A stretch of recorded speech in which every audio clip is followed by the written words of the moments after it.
પાટણના વઢિયાર પંથકમાં વધુ એક વખત ખેતરમાં લટકતા વીજ વાયર ઘાતક સાબિત થયા. સમીના વાવલ ગામે વીજ કરંટથી 3 ભેંસોના થયા મોત. વહેલી સવારે ખેતરમાં ચરતી ભેંસો પર વીજ વાયર તૂટી પડ્યો.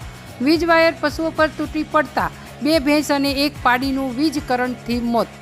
ખેતરમાં 11 કેવીનો પસાર થતો વીજ વાયર એકાએક તૂટી ભેંસો પર પડ્યો.